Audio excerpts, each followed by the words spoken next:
if you could just go ahead and slate for me, Scott.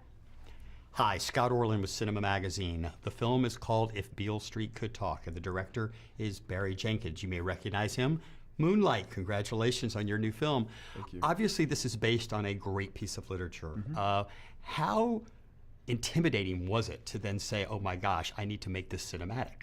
I mean, not only is it a great piece of literature, it is my favorite author ever. So yeah, it was extremely intimidating. Not the idea of making it cinematic, but just that I would have the audacity to adapt James Baldwin at all.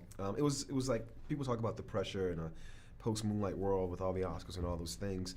That was fine. The pressure for me was, I really love this author. How can I get to the point where I really make this mine? I always like to say with a chef, you need great ingredients to have a delicious meal. You had amazing ingredients. The casting in here was terrific, and I think what allowed me as a filmgoer to have more of an emotional investment, I didn't know who these people were. How well did you know their work before you cast?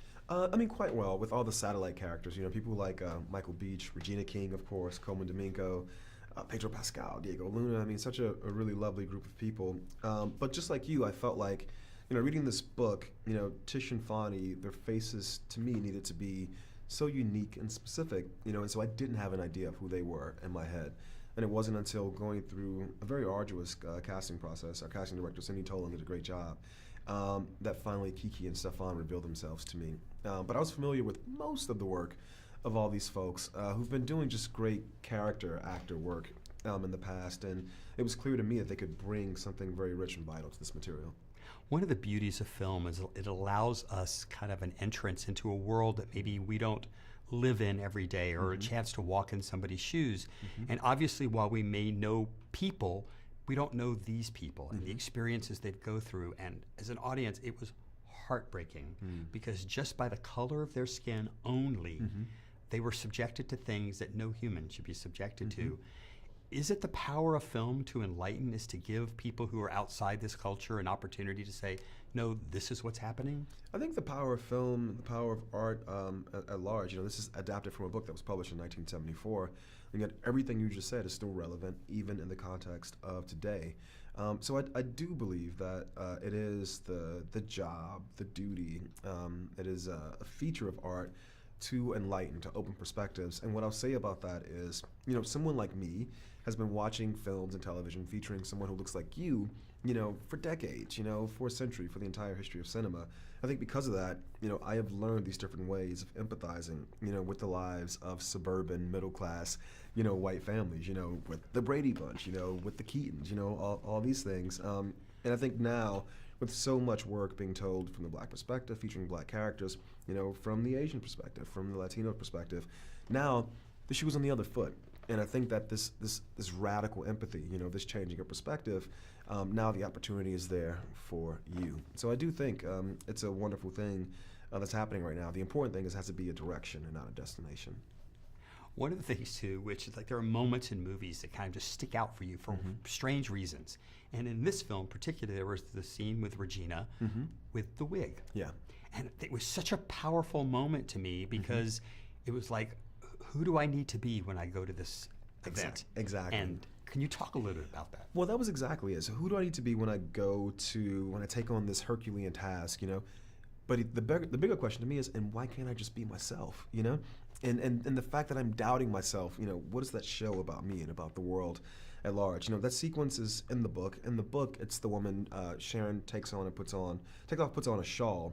And Regina and I, in our earliest conversations, Regina said, oh, you know, I think maybe it should be a wig. And I was like, you know what? Yes, that's amazing.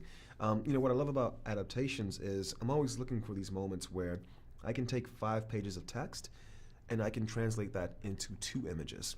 And in that scene, there's literally 2 angles. There's the wig, you know, the mirror shot, and there's the profile. That's it. And there's no dialogue. Regina arrives in Puerto Rico, and there is no dialogue for 3 minutes.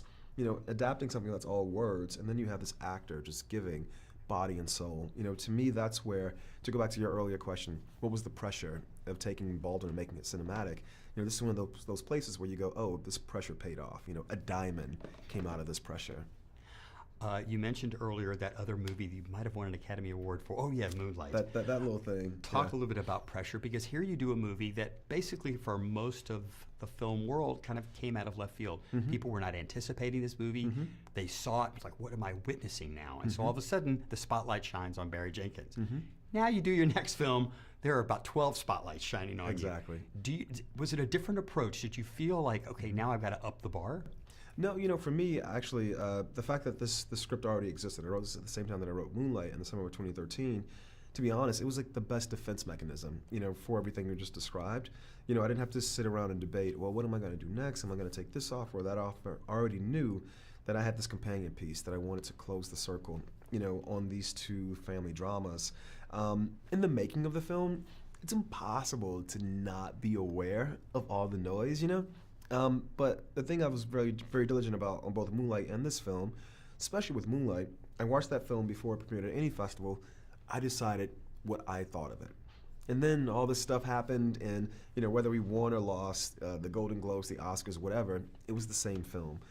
Going into this film, knowing that these exterior pressures existed, it was really lovely to know this is how you do this. You're just a guy telling a story, tell it the same way, and then just put it out there, and trust in the power of the material. See, you're an anomaly because you won and lost the same night. I know, in 2 minutes, you Tell did me both. about it. Tell me about it. Barry, I can't thank you enough. Congratulations on Thank the movie, you. and this is Scott Orlin. Until next time.